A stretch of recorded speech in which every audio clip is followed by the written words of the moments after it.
Okay. Okay there, buddy.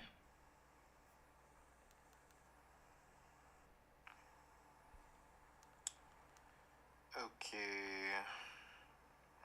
Okay there, buddy. Not quite. Okay. Okay there.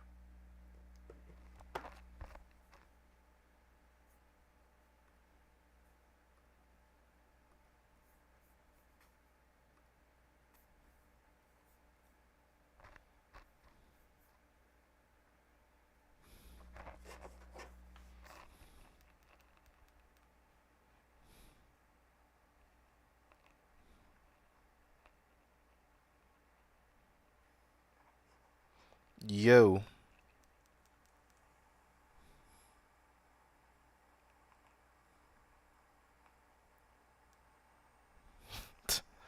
Hurry your ass. Yo. Okay.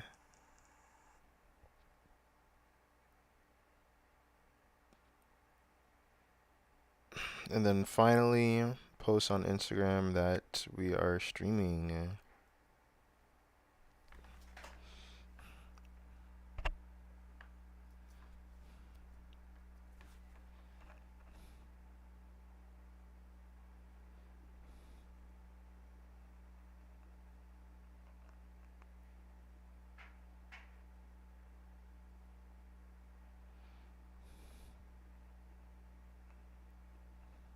Oh my god, get it together. Get it together. I'm low-key on a time crunch. My friend's coming over, and I didn't want to not stream today.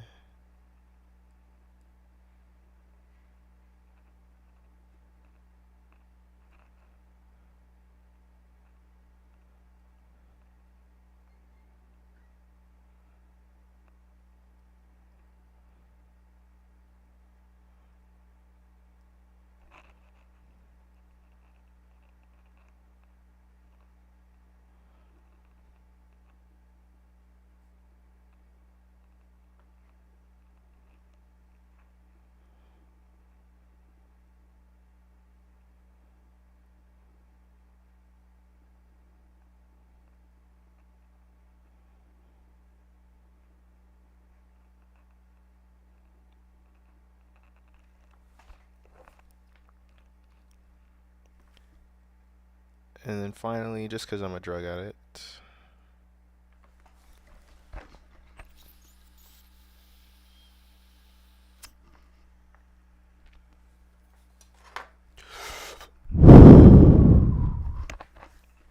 Ay caramba. And then finally, just because I'm a drug addict.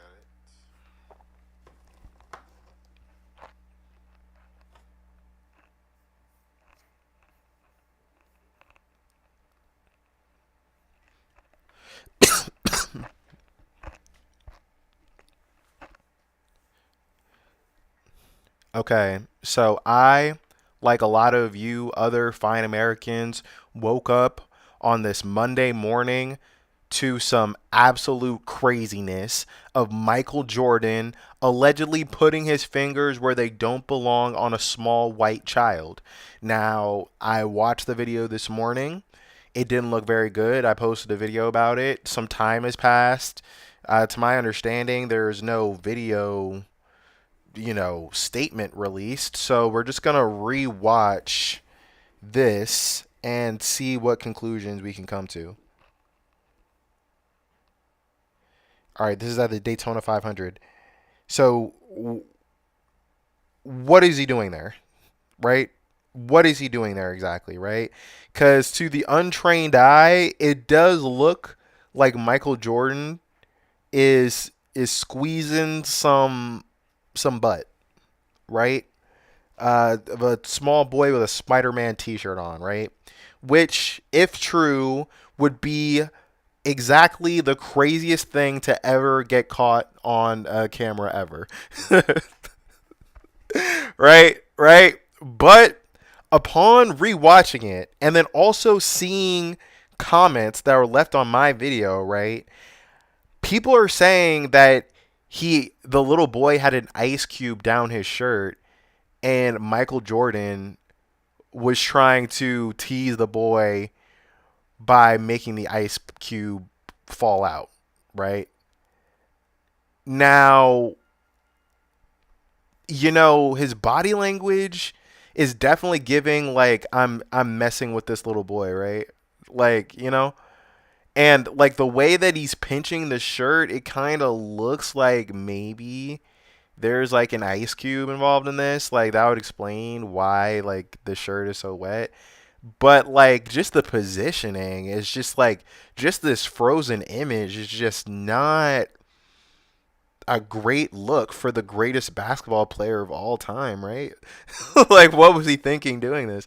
And then he scoops the shirt, right? So that definitely feeds into like the ice cube defense that I've seen people rocking with. But then what's that? Like what's this he's doing with his leg? And then like looking at his hand, it doesn't really look like there's anything in it. It just looks like he's curled his fingers to scratch this little boy's thigh, right? And I'm just calling it how I see it, yo. You know what I'm saying? What the fuck do I know? Like, I I don't have like 6 rings or whatever the fuck Jordan's got, right? Like, I'm not trying to hate. You know what I'm saying? A lot of people hate on Jordan, for good reason, honestly. But that's not what I'm here to do today. I'm just wanting to know what justified this encounter. Like, it just seems a little strange to me. I mean, I thought for sure like the ice cube defense or the water defense was gonna make sense because it's like, why else would Jordan do this shit? But upon rewatching it, I don't know, man. I don't know. Like, I'm not really swayed in either direction, you know?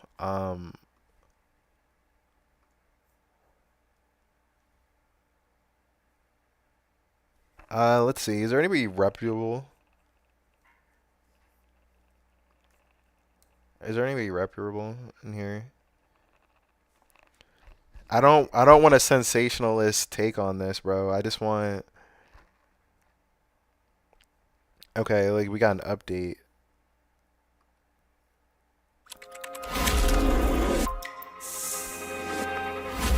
There's 8 billion people in the world. So I did a video last night covering the news and reactions that everybody was talking about the Michael Jordan video at the Daytona 500 after his team just won. Salute to Tyler Reddick. You know, this is the talks instead of Salute to Tyler Reddick. I mean, given the seriousness of the situation, like, I mean, I guess if you got the dub, you got the dub. Got to mention the video. Fuck it. the Daytona 500 win from Michael Jordan's team. This situation right here, it just didn't look too good with this video. Yo, Michael Jordan's eyes are just yellow. Like he only sees gold. Like he can only see the gold. He can only see the championship. He can only see the trophy. The trophy's in his eyes so much that his eyes are glazed over yellow. God damn. And this is the still shot from the video. I'm not even going to play the video because the last video I did talking about it, YouTube immediately tried to take it down, and then they had to restore it after I appealed it. They said that their automated system got it wrong, but they restored the video and then demonetized it, which obviously that means the video is not really going to get pushed out and seen. All right, so that pretty much guarantees that no one's ever going to see the clip of this, which is pretty shit, but whatever, to my one viewer. I'm glad that we could kind of go over this together. But yeah, I mean, the video looks fucking terrible. I mean, should I even risk it? I don't know. I don't know, man. My channel's still pretty small. It might not be worth it. Like that. So yeah, man, this is the still shot. Pretty sure a lot of you that's clicking on the video seen this already. We have a possible update on what actually happened. So let's check out this clip right here. Then I'll come back with some more commentary. Here's the video. Tyler Reddick's son had a chunk of ice. You can see that Tyler Reddick's... Wait, that's Tyler Reddick's son? So it's like your star motherfucker's son? I mean, I don't know. They're probably close. I mean, he could be close to that little white boy. I mean, I guess that's not like out of the question. son's shirt is completely saturated, and Michael Jordan trying to help a little kid out. Let me get those chunks of ice out of your back. It initially looks shocking, and I think there's a reasonable explanation for it. Yep. It looks like he's trying to get stuff out of his shirt and pants. Is that Jeff Goldblum? Like, is he doing sports podcasting now? God damn. Like, bro, there's got to be another role for you somewhere. I think that's exactly. It's shocking the first time you see it. I mean, shit, their setup is better than mine before I started talking shit. Oh It looked shocking. Please do your due diligence and realize that it was chunks of ice that were in the kid's back area by his waistline of his shorts, and Michael Jordan was not grabbing his ass. He was grabbing the cubes of ice to try to break them up and make them fall down, and they fell down on his legs, and he wiped them off his legs. None of us are doing it just because we all love Michael Jordan, which we all do. He wasn't in the Epstein files? No, he was not. I mean, he was not. This Yeah, it sounds like, I mean, whatever. I'm open to believing this. Like, it seems a little weird, but whatever, bro. Fuck it. Fuck it.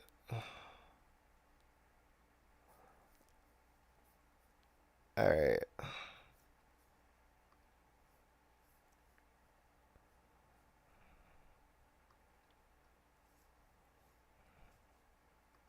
You might have seen videos of ICE agents approaching protesters to say this. Yeah, why are you taking my information down? Because we have a nice little database. Oh, good. And now you're considered a domestic terrorist.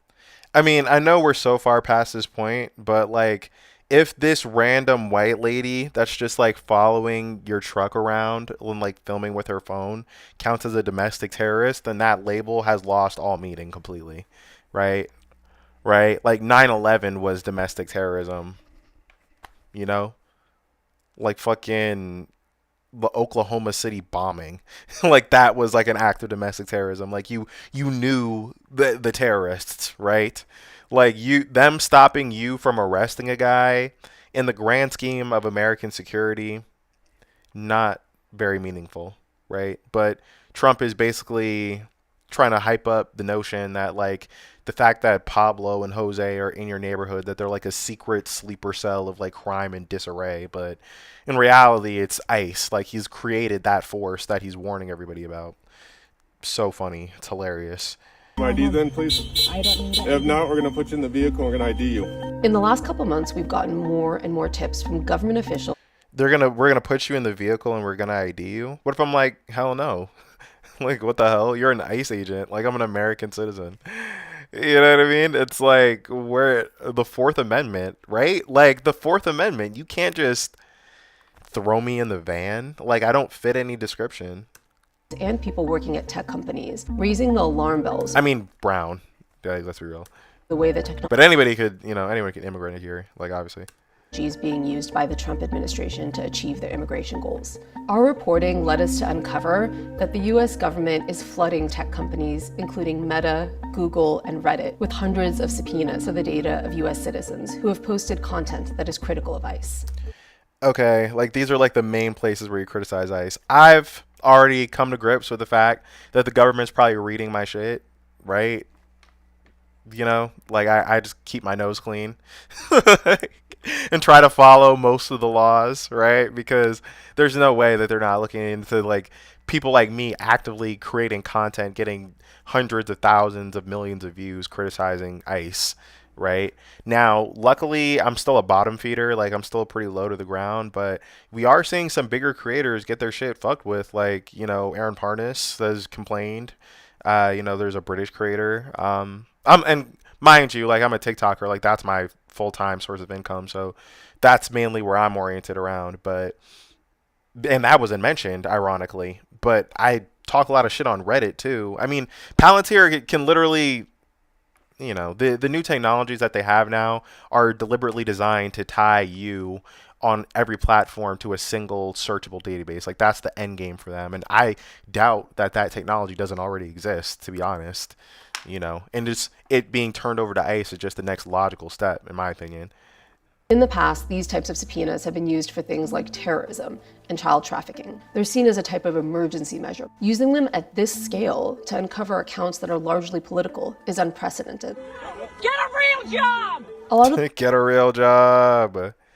That's a good insult to me, because it's like, bro, you really must suck at everything. It's like, is this the only thing you do? You can't even be like a bouncer at a club.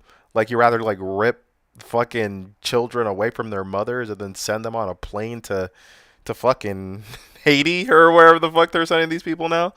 Like, Jesus. holders of Plus they're like in ski masks, so it's like, just getting dressed for work. It's like, okay, I'm about to go do some bullshit right now. You know, like I can't think of a situation where me wearing a ski mask wouldn't be the signal of me doing some shit I'm not proud of, right? Social media account Like besides going seeing. are Americans who are upset about ICE activity in their community and decided to start a social media account about it. Some of the legal experts we spoke to raised questions about whether this is a challenge to people's First Amendment right of expression on the internet. The 2 administrative subpoenas that we were able to read through are for social media accounts like Facebook and Instagram. This is the Montco Community Watch account. It's a small account dedicated to Montgomery County in Pennsylvania, largely posting alerts to their community about the presence of ICE. And look, that's legal. Like you can post where law enforcement is, like they're public facing, right? Like the thing is like they're trying to like set these ICE stings up like they're some, you know, secret agent, like, you know, we got to be covert, whatever. But in reality, we know that's not true. They're just walking up to families and ripping them apart like slave catchers.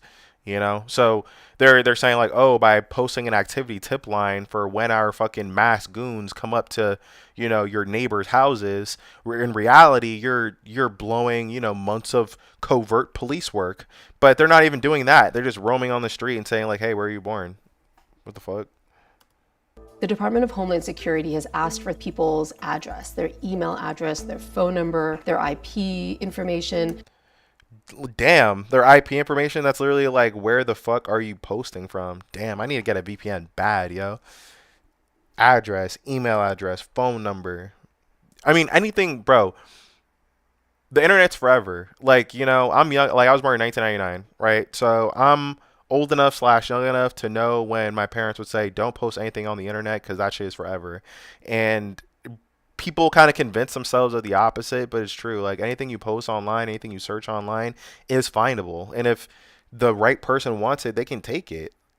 You know, nothing is private. Anything you Google, everything, anything, all of it can be tied to you. It's crazy.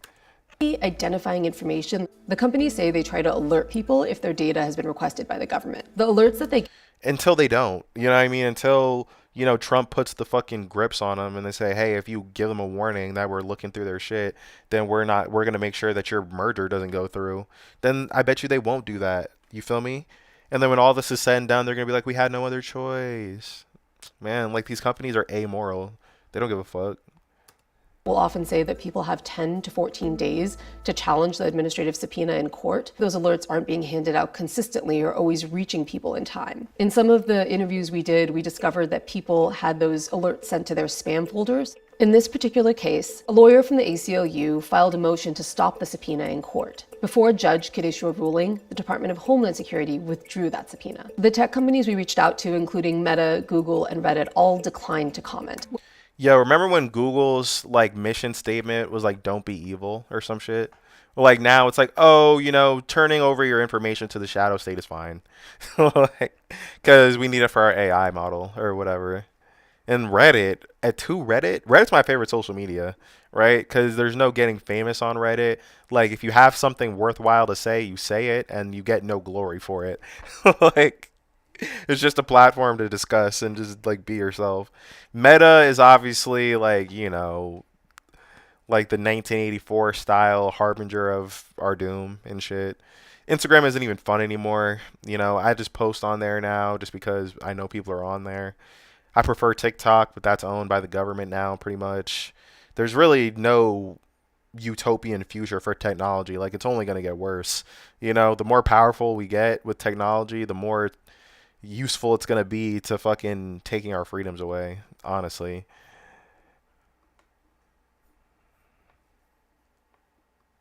ICE on social media. According to the New York Times, Whoa.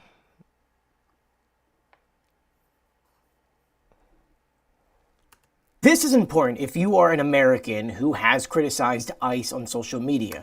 That would be me. That would be me. In fact, it's paying my rent right now. Damn. Bro, I'm first on the shopping log, bro. Because the federal government is asking big tech to identify Americans who criticize ICE on social media. You better be scared too, brown beard man. Look at you. Look at you. I'll see you in the camp, my boy. To the New York Times, Joey the Contino. Department of Homeland Security has sent hundreds of requests to these social media platforms to release information on many different people. Those requests went to everyone from Google to Meta, which is Facebook and Instagram. I mean, as of right now, it sounds like they still have pretty targeted groups that they're attacking. Like, I think they're just trying to swing for like the lowest hanging fruit first, like the giant accounts that are actually really disruptive, just because they're so popular, you know.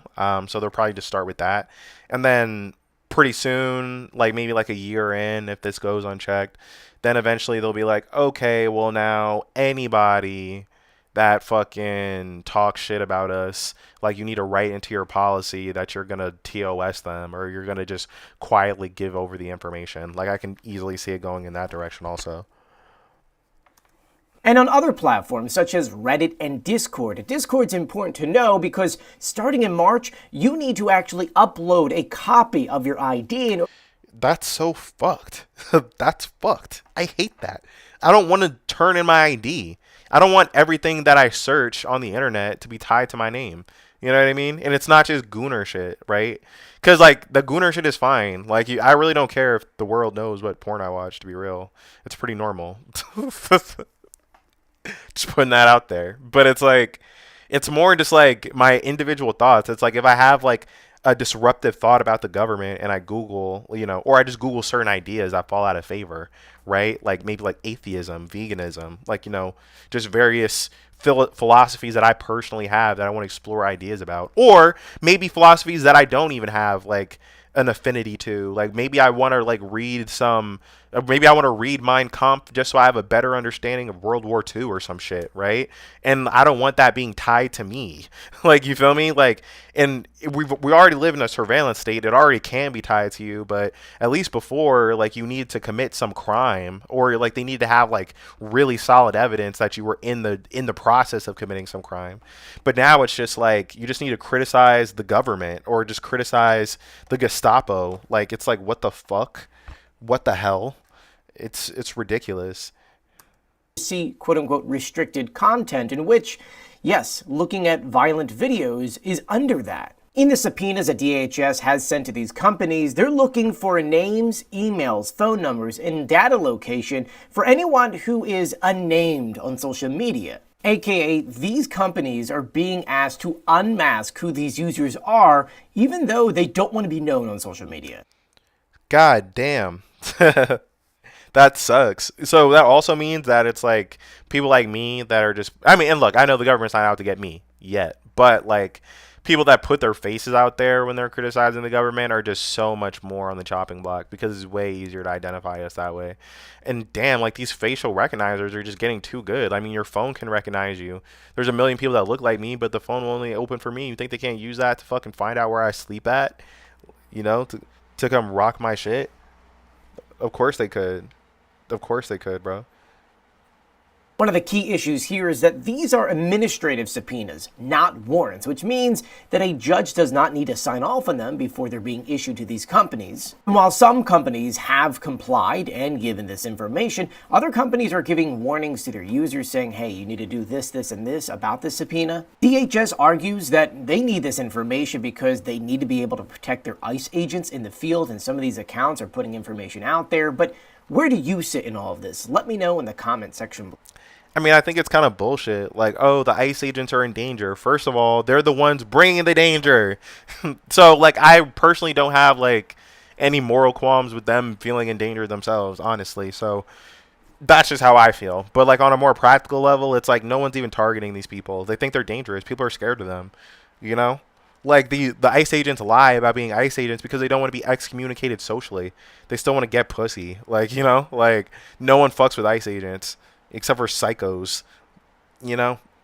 I don't know. It's getting out of hand. Like, technology was a mistake. ICE was a mistake. That's it. All right. Last segment of the day. This is 2 weeks ago. We're going to start with this one.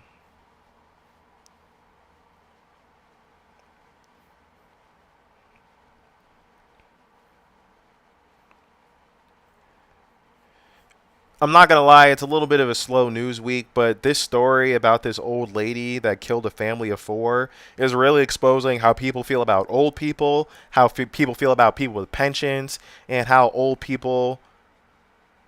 I don't know. I don't know. Just watch it. Charges the driver is now facing. People in the West Portal. Oh my God.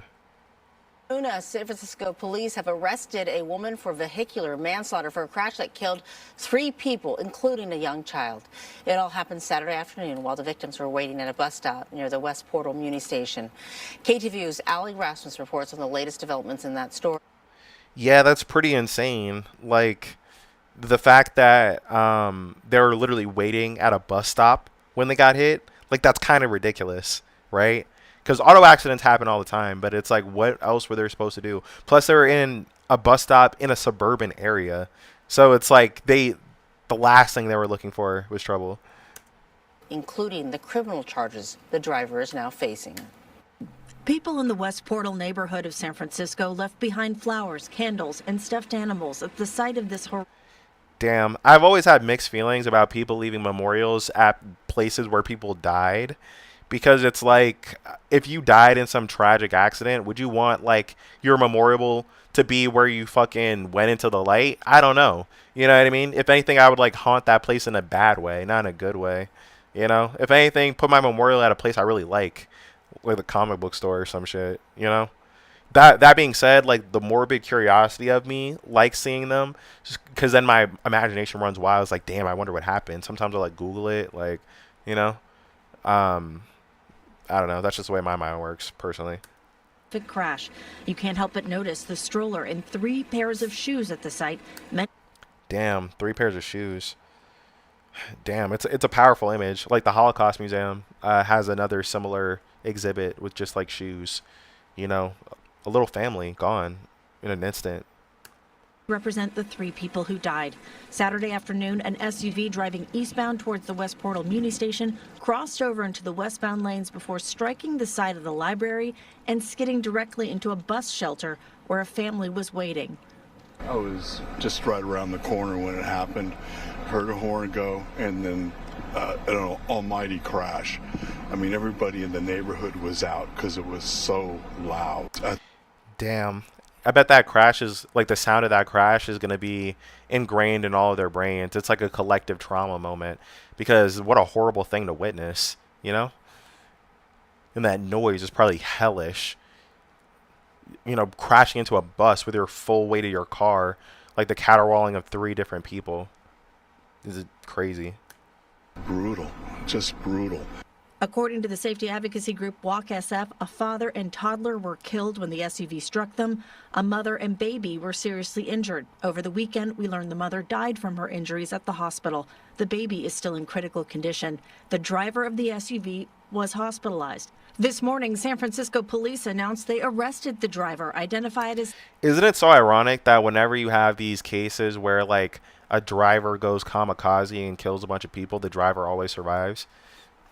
I've heard that the reasoning for that is just the way the cars are built. They're just good at protecting the driver from incoming, you know, shit. But it's kind of like a very karmic fate that they usually have to go through, you know, just being these pariahs that are just known for being dumbasses on the road, you know. 78-year-old Mary Fong Lau. She faces charges of vehicular manslaughter, driving the wrong way, reckless driving, and driving at an unsafe speed. I spoke with a man who identified himself as the driver's brother. He didn't want to appear on camera, but says he's heartbroken by what happened. He says he tried... I mean, if you're the brother, like, what do you say? It's like, yeah, like, I don't know why she... I don't know, man. I don't know. Like, what do you even say? You know? Visit his sister at the hospital after the crash, but was told he could not talk to her because of the investigation. He has no idea, he says, what may have caused his sister to crash. The group Walk SF. I don't know if they mentioned in this piece, but this woman was 78 years old at the time of the crash. 78 years old. Now, there are a lot of very competent 70-somethings, right? A lot of them in my family, perfectly fine. But I do think, like, at a certain age, like, there should be lots of legal obstacles in place for you to do certain shit. You know what I mean? Just because statistically you're just way more prone for accident, you know? And especially if you're negligent already, you know, you can really do some damage. A car is like a missile. They want SFMTA to step up its plans to add speed cameras throughout the city to make the roads safer. I do like that idea, actually. I mean, speed camera. Is a speed camera going to deploy a force field to stop people from driving like maniacs? Like, I mean, I guess a monetary disincentive might help. And maybe if you make it really expensive. I don't know. I hate speedy drivers, man. I don't drive at all. I've never even driven a car on the road, right? So, yeah, if anything, I feel like I'm most qualified to say, like, you know, driving is a very serious business. It requires a lot of focus, so I don't do it, honestly. But, like, the update on the story is crazy.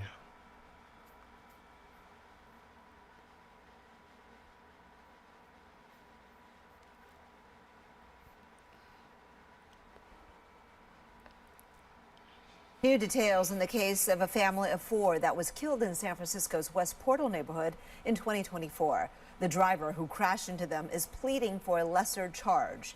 ABC 7 News reporter Luz Pena spoke with the brother of one of the victims and is following the story for us. Luz. She's serving in that dress. You go, girl. Yes, Kristen, on Friday, San Francisco judge will decide to either reject or grant a motion by the driver's attorney that would reduce the felony charges to a misdemeanor. The victim's family. I don't know if familial genocide is a misdemeanor offense. You know, I don't know if it is. Even if you really had nice intentions while you were doing it, if a whole family of 4 winds up dead, that's going to have to be a felony in my book. You know what I'm saying? In my book. Or at least the felony has to be on the table, motherfucker. Asking the judge to study the evidence closely.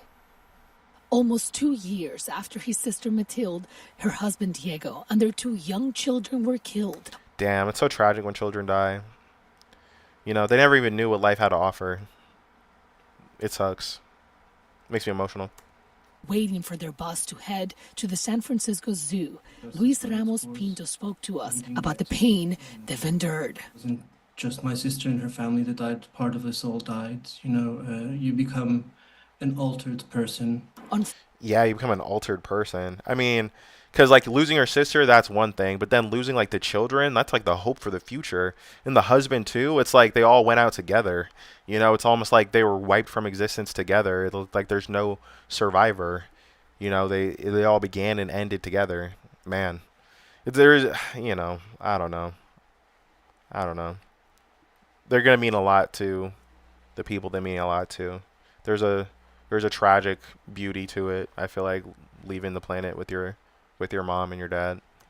Friday, a judge will decide to grant or deny the driver Mary Fong Lau's request for her felony charges to be reduced to misdemeanor counts. We're vehemently against them because no evidence has been provided that would suggest this isn't gross negligence. I would like to see this person tried and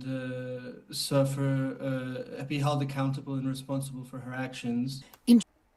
Yeah, he caught himself. I like her stuff for. Actually, I want her to have a fair trial, and you know, I mean, look, bro. Like, yeah, like they haven't presented any evidence. Like, you're 78, you crashed the car, like you suck at driving. That's not a defense. like I feel like, you know, and honestly, elephant in the room. You know, female, Asian, old driver, that's like a trifecta of like negative driving stereotypes, right?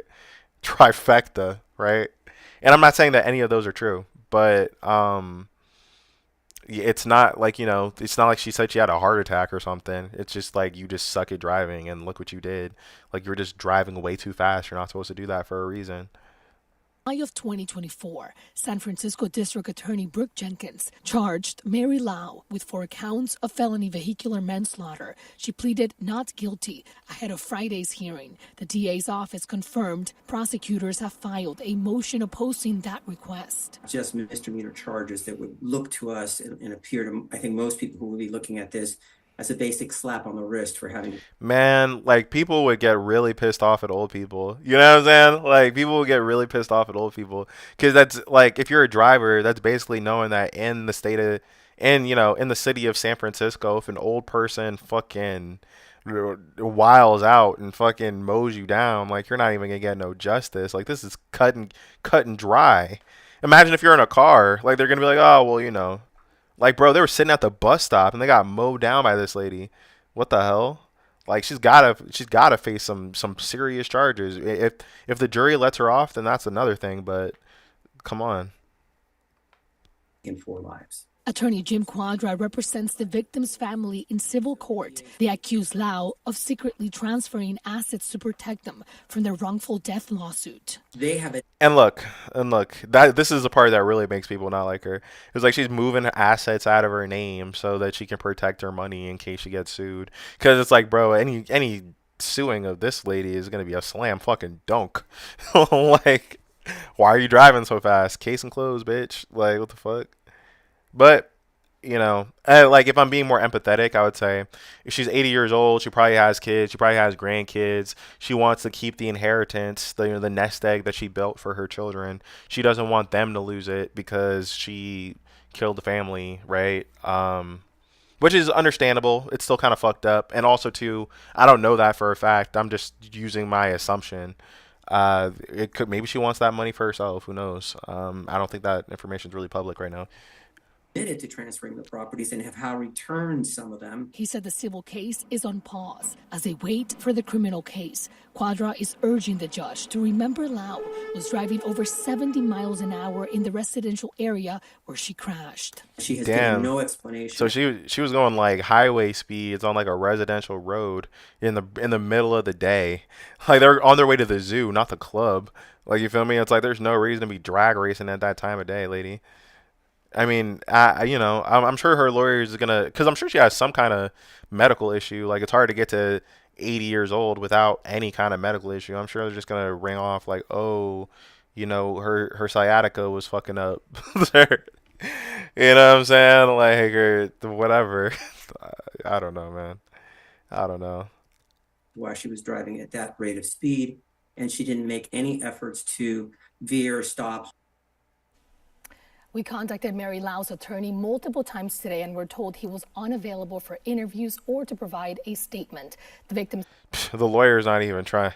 The lawyer's still trying to figure out how they're trying to spin it. I mean, reality, they're better off not talking to the media. Like, if they can get some back alley deal with the judge, let this old lady off free, he would have done his job. Really sad for the family, obviously. All right. And that is the stream.